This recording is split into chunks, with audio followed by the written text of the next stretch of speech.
യാമിന മേഡത്തെ കണ്ടിട്ട് ഡിപ്രഷൻ ഉള്ളതായിട്ട് തോന്നുന്നില്ലല്ലോ.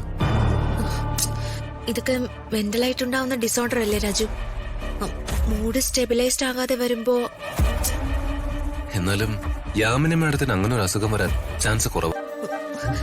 രാജു പറഞ്ഞു വരുന്നത് എന്ത് രോഗമാണെങ്കിലും നല്ല ഡോക്ടേഴ്സിനെ കാണിക്കണം മാഡം.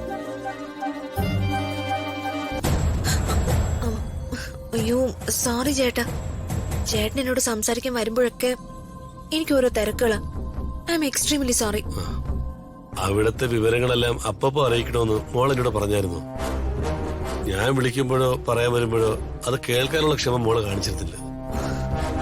അങ്ങനെയല്ല ചേട്ടാ, ഞങ്ങളൊരു സീരിയസ് വിഷയത്തില് പെട്ടുപോയി. ഇനി ചേട്ടൻ പറ, എന്താ അവിടുത്തെ പ്രശ്നം? പ്രശ്നം യാമിനി മേഡത്തിന്റെ അസുഖം. അതിലെനിക്ക് പല സംശയങ്ങളും തോന്നി തുടങ്ങിയിട്ടുണ്ട്. എന്ത് സംശയം? യാമിനി മേഡത്തിനെ മനഃപൂർവ്വ രോഗിയാക്കി മാറ്റുകയാണെന്നാ എനിക്ക് തോന്നുന്നത്.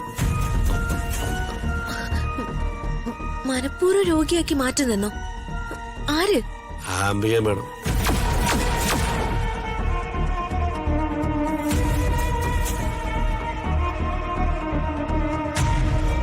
എന്റെ സംശയം മാത്രമല്ല, അതാ വാസ്തവം.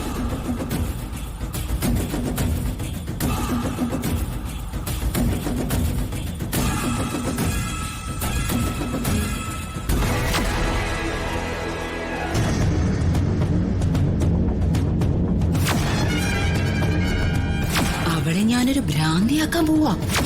മുഴു ഭ്രാന്തി. ചേട്ടൻ പറഞ്ഞത് 100% പോസിബിലിറ്റി ഉള്ള കാര്യോ? അവര് എന്നെ രാജുനെ കൊല്ലാൻ നോക്കിയത്. പിന്നെ യാമിനി ചെറിയമ്മ വെറുതെ വിടുവോ? ഇനിയിപ്പോ എന്ത് ചെയ്യും?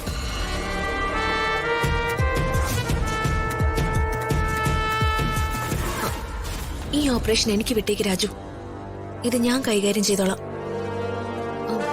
പിന്നെ രാജുവിന്റെ സപ്പോർട്ടും ജേട്ടന്റെ ഒരു ഹെൽപ്പും വേണം. എന്റെ ഹെൽപ്പ് എപ്പോ വേണമെന്ന് പറഞ്ഞാൽ മതി. അല്ല, എങ്ങനെയാ ഈ ഓപ്പറേഷൻ പ്ലാൻ ചെയ്യുന്നത്? അറിയാലോ, അംബിക മേഡവും മകനും വെറും തറകളാ. കൊട്ടേഷൻകാരുടെ ബലത്തിലാ ഇതൊക്കെ ചെയ്യുന്നത്. എങ്ങനെ വേണമെന്ന് ഞാൻ പറയാം.